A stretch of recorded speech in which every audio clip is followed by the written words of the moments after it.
Storygram Network. Hosting for this podcast is generously provided by Transistor at transistor.fm. Hi, my name is Laurelee, and this is It's Not About Food. So it's not about food, and it's not about weight. What is it about? Everything else, because it's never ever about food or weight, never ever, not even one time, not ever, ever, ever.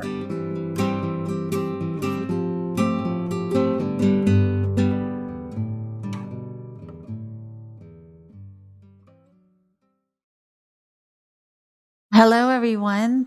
Thanks for tuning in. My name is Laurelee Roark. This is the It's Not About Food podcast, and today we're talking about faith. We're going to have faith that we can talk about faith today. And the front of the card is the goddess is walking on a tightrope. Underneath her is the village, and she's on the rope above it with her umbrella and her balance arm out. And of course, the deer is just walking along. The little deer animal has her nose to the tightrope and all four legs. So I do feel that for me, sometimes that's how having faith means, is we're sort of walking on that very thin line. But what the card says in the back is faith is trusting that there is a loving source of which you are a part. Having faith means that you can let go of fear and tight control and trust that there is great wisdom within you and around you, allowing yourself to breathe and listen for spiritual guidance. Having faith means that even though the recovery process may become difficult and dark, you can trust that you will also find the grace and the light.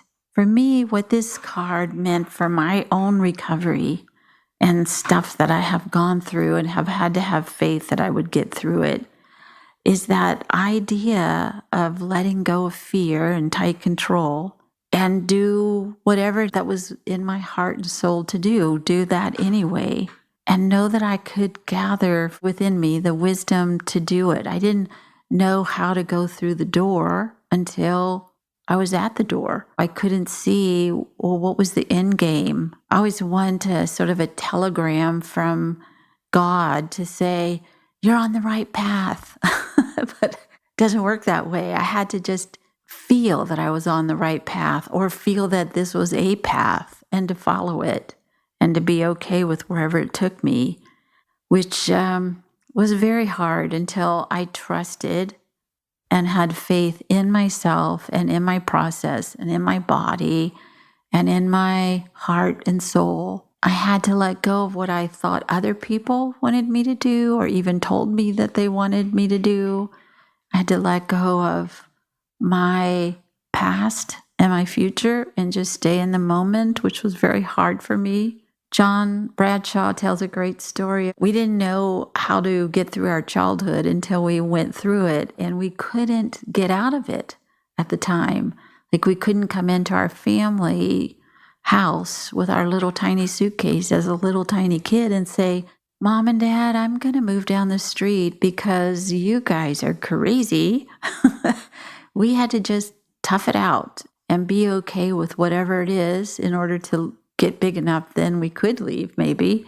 But we can have faith in ourselves that we don't have to put up with situations that make us sick, that we can let go of the fear and the stuckness and move into where is it that makes us feel at home or healthy or loved or in compassion. I have just a wonderful doctor with me today who has done such great work in the field of eating disorders, and I'll let her tell us what she's doing and how she has had to work with faith in her practice, but also in her own life.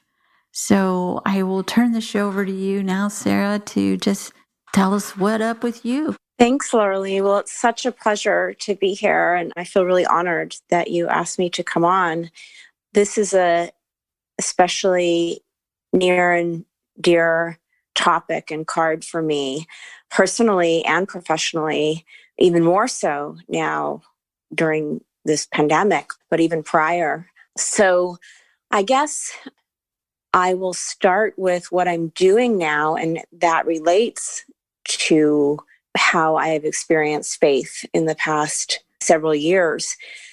So I was pretty miserable several years ago as a doctor, and I had done some work for independent doctors here and there, but had mostly been trying to take care of patients with eating disorders within the context of larger primary care practices and working for large, corporate organizations where I had 15 minutes to see a patient and I was expected to see a certain quota of patients and bill a certain number of hours, and was just really, really disheartened with that model and feeling like it really wondering why I even went into medicine, going home at the end of the day, feeling like I really didn't have the time that I wanted to connect with people, and really questioning my whole professional path.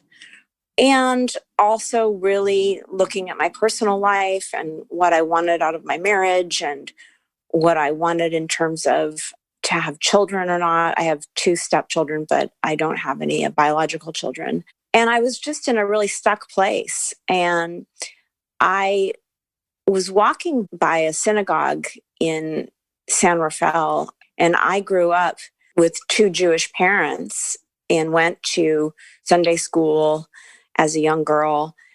But when I was 9 years old, my mother died. And she was sort of the glue that was holding together the Sunday school and pretty much all of our all of our plans, daily life. So we pretty much stopped practicing Judaism with the exception of maybe Hanukkah and Passovers here and there. So I had really not experienced that for a long time. And walking by the synagogue a couple of years ago, I just felt compelled to walk in. And I walked into this beautiful space with these high ceilings and these stained glass windows with the light shining in. And it was really like a divine moment for me. I just felt like I was meant to be there for some reason. Yeah, it's like an epiphany. Yeah. And someone walked up to me, greeted me, and then invited me to come to a service that Friday. So I went by myself. I sat by myself, and people were really welcoming, felt warm, it felt safe. And all of a sudden, all of the hymns and the Hebrew, which I understood none of, at that time I spoke no Hebrew, but it somehow really resonated in my soul and really I had a really experience where I felt something larger than myself, and I felt connected to something greater. And I had that experience at times in the past. I trained to be a yoga instructor about 7 years ago. And through that crown chakra and some of the meditations around that, I had that experience. But that was really profound for me. This was more profound for me, I think, because it also was rooted in my history as a child. There's something visceral about it. So fast forward a few months, and I just really started to develop an interest in a religious expression of a connection to faith. And so I actually decided to have an adult bat mitzvah. Oh, and how fun. And so I learned Hebrew, and I learned how to chant, and I learned how to read from the Torah. And I had this, and as part of I was given a portion of the Torah to interpret. And the portion I was given was dependent around my birthday, my birthday is September 30th. And it's the beginning of the Jewish year. It's the very, very beginning of the Torah. So I was given the story of creation as my Torah portion. And I had to write about the meaning of it for my life. And in that process, I also had to do some meditation and prayer. And in that process, I really uncovered that I needed a new beginning in my life and came to terms with letting go of a lot of things that I've been holding on to do with the safety and security of working for big organizations, some of the patterns that I was in with my husband, the idea that I had to have a child of my own. And I just allowed myself space to kind of dream. And in my piece, I wrote about that and then spoke it at my bat mitzvah. And nothing really happened. I just sort of gave myself kind of permission to begin again. And nothing really happened for maybe 6 months. And then I started to have ideas about starting my own practice, starting my own medical practice. And I thought, where am I going to find the money? Where am I going to find the money to do that? It's unrealistic. There's all these reasons why it won't work. Running a business is crazy. The rent in Marin is astronomical. There's so many barriers, right? So I kind of was making a lot of excuses. And then this is sort of a long story, but it's pretty interesting. It's so great. I think that's right around when I met you. Yeah. So I remember it was November. It was a couple of years ago, right around Thanksgiving, right around this time. I decided to go to my safe deposit box. And I had moved to Marin when I got married from the East Bay, and I still had a safe deposit box in the East Bay. And so I drove over to Oakland and to get some things out of my safe deposit box. And there was this funky ring in the safe deposit box that my grandmother had given me.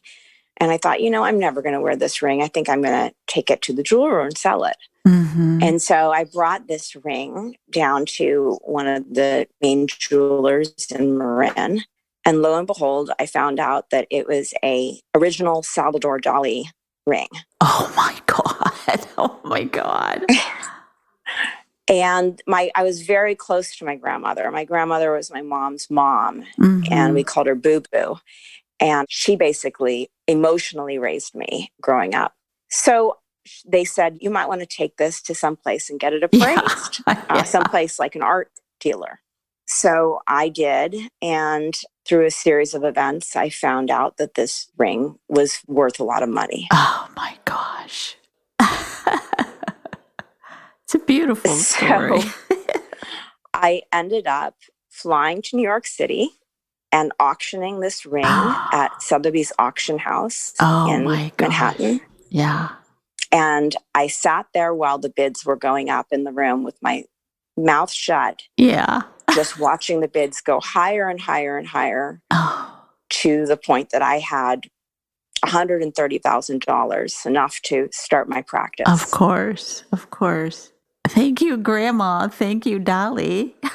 Yeah. So I came back to Marin, and I hadn't thought right away of, I'll use this money to start the practice. I thought, this is nice. I'll put this in away and it'll grow for me. And, it's really nice to have this.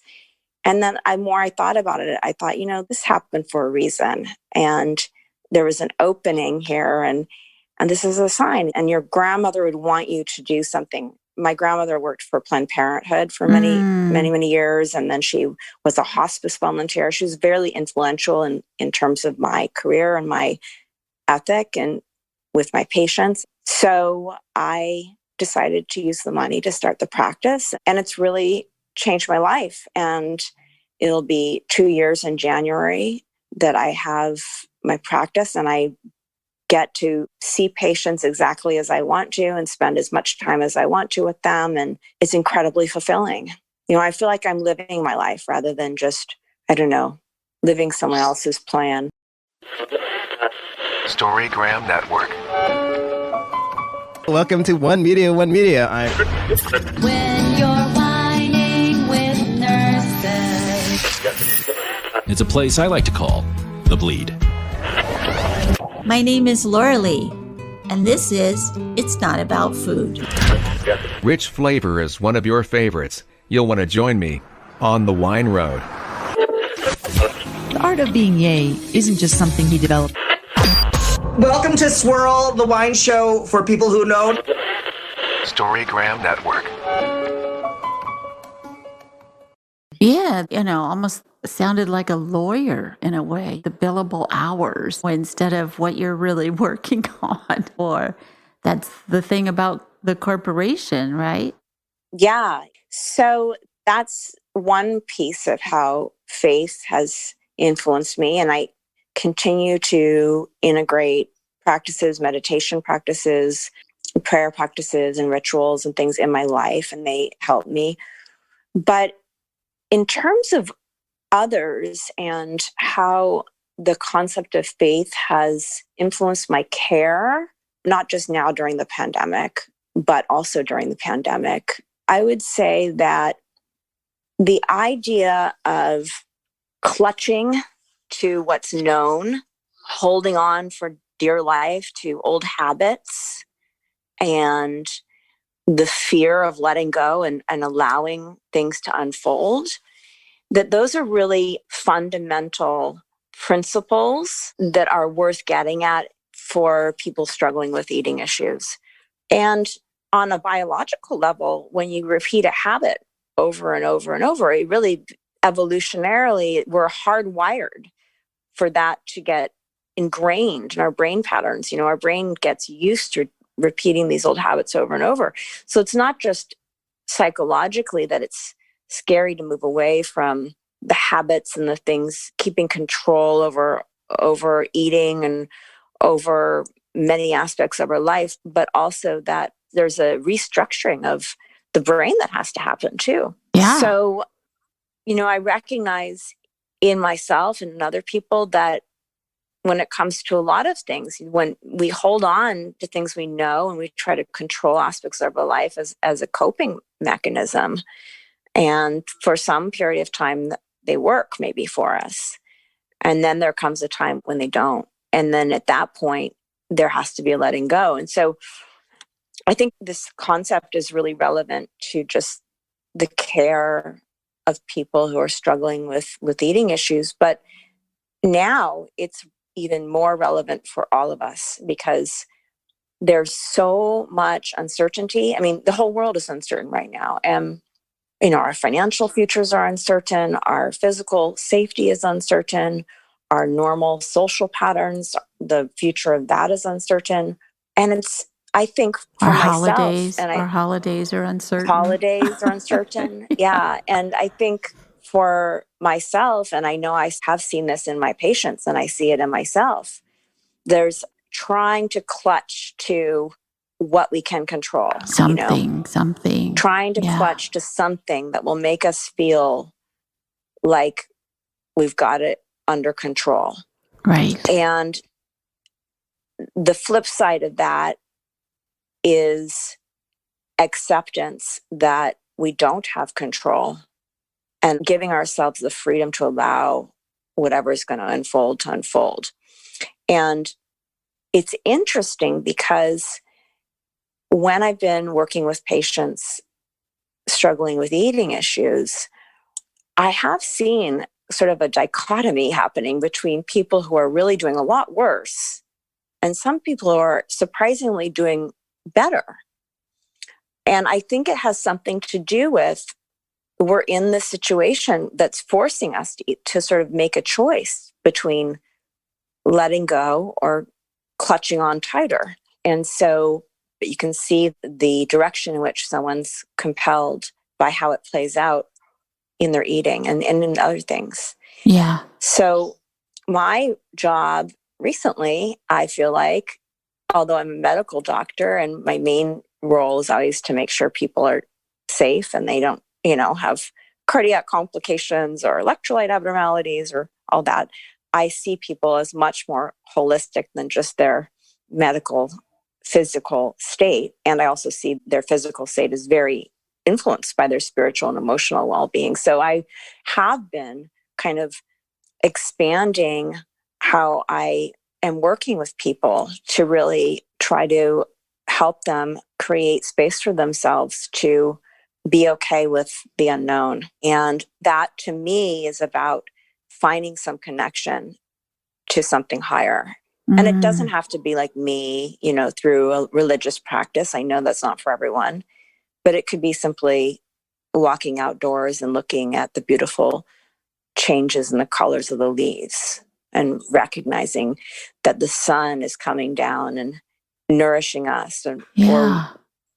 just Something bigger. acknowledging that there's something greater than us out there. Yeah. Yeah. Or it could be, playing with your puppy and realizing watching how animals really live more in the moment and they don't get caught up in the same kind of fear that human beings do. Yes, exactly. So it's kind of a different for every person where they find that sense of comfort and knowledge of something greater than us. But I think it's really, really key right now. It is. I'm so glad to have you on today because this will be out in January. But to me, that just to have a talk about how uncontrollable we all feel of our lives, of our very existence. And of course, that's always been there. I mean, none of us came with a little tag and this person will leave on 11/22/2020. We don't know. It could happen any minute. But with this virus, and then how is that going to mutate? And is it here for a long time? Or why won't people wear their damn mask? And, we're just reaching for any kind of little kind of control that we can have. And there is none. This is on the air. We can't see it. We can't smell it. We can't touch it. And, we can do things that we think are going to keep us safe, but really we can't control it at all. And I think about with my eating disorder, the more I tried to control my eating disorder, the worse it got. It wasn't until I just let go of it and said, I'm going to trust and have faith in my body that it knows how to eat. It might not really jump right in because I kind of destroyed my intuitive eating for a while until it kind of got its mojo back and came back in. But, I'm going to have faith in my body that it knows what to do. And I'm going to have faith in myself that I can recover because I didn't have any faith that I could. And I'm going to have faith in the people around me that are telling me that I have to eat more than I want to, or I have to take tests that I don't want to, or I have to listen to things I don't want to, and get out of my head that was telling me the same thing over and over again, which was, you're not thin enough. And how great that you're there to help them, and how great that you took that leap of faith yourself. And I swear to God, a lot of the time, if we just follow the path that will show us where to go, and the money will be there, the space will be there, the time will be there, the energy will be there, the learning will be there, the teaching will be there. We have to have faith that we're on the right path. And just love that story so much. Thank you. Interestingly, I happened to be reading a book about sort of the unknown. And last night I did a little labyrinth practice. It was like a labyrinth on a piece of paper, and you follow it with your finger. And it was just a really wonderful reminder that we think we know where we're going, and then life takes us in other directions. Here's a little turn. We still end up, and we still end up getting to where we need to be. So I think that this concept applies to so many things, and certainly to the recovery process, recovery from anything really. Giving up something that you have held on to for security and a feeling of safety and control is incredibly terrifying. It is. We're not a culture that says, let go. We're a culture that says, hold on. Hold on to everything. Right. Don't let go of it. Get more stuff.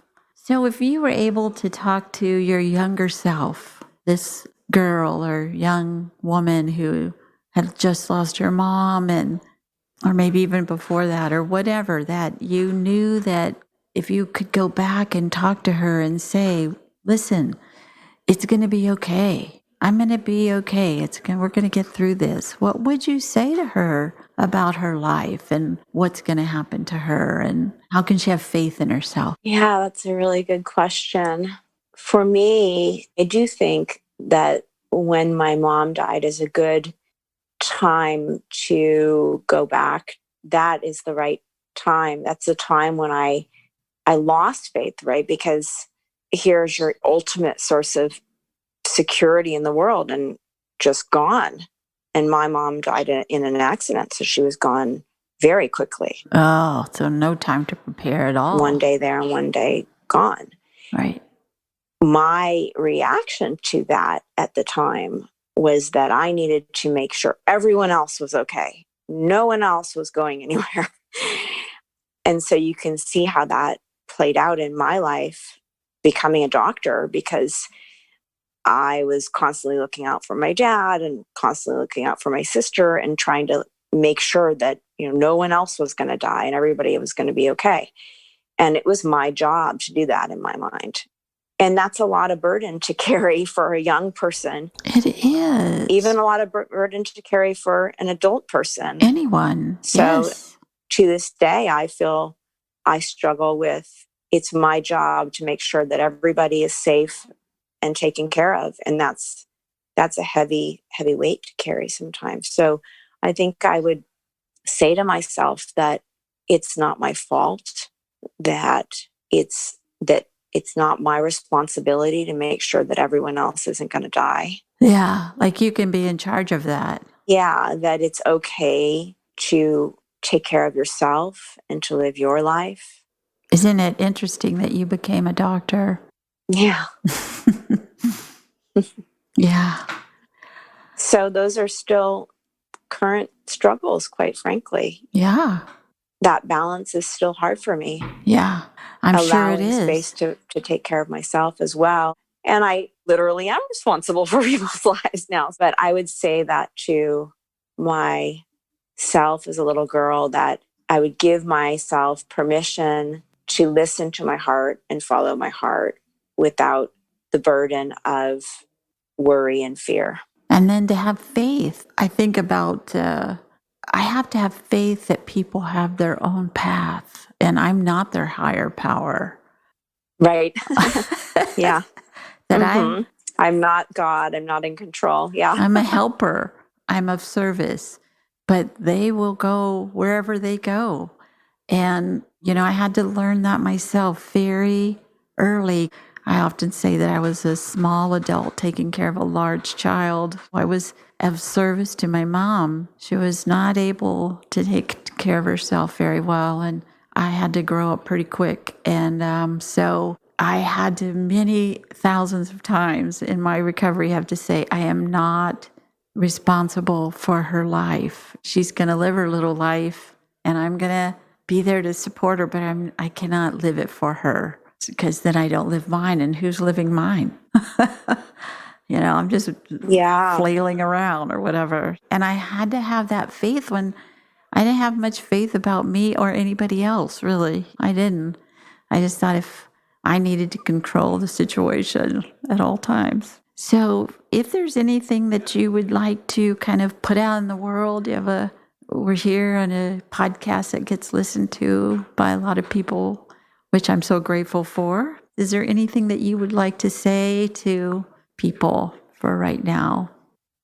I do think that this is all happening for a reason in my mind, as much as it's hard to say that so many people are dying for a reason. Yeah, it's a hard one. I think that this is a very significant time in our history, and it is really an opening for each of us to go deeper and to ask ourselves how we truly, truly want to live our lives, and to go and do that with this one precious life. And that is about faith. It's often about making a change that goes against the status quo. But it's sort of like, to me, and I imagine other people resonate with this, it's sort of like, this is a wake-up call that this is the one precious life we get, and we better live it. Yeah. Yeah, this is what Mary Oliver says. What are you going to do with your one wild life? Yeah. Right. Yeah. Yeah. So, and the other thing I think is just being still. I found that it's really easy to stay. We're all somehow have become so busy. It seems universal. And I think some of it is maybe anxious, frenetic energy too. And I think taking a few moments every day to just be still goes a really far way towards being able to hear yourself and hear what you really want in that moment and your larger life, what your body wants, what your soul wants. Yes. And you have to be still in order to hear it because it's very soft. Unless you don't pay attention to it, then it gets louder and louder until you get hit on the head with something like, you better stop right now. So sweet. So do you have the card that you could read the bottom part of it, the today I will?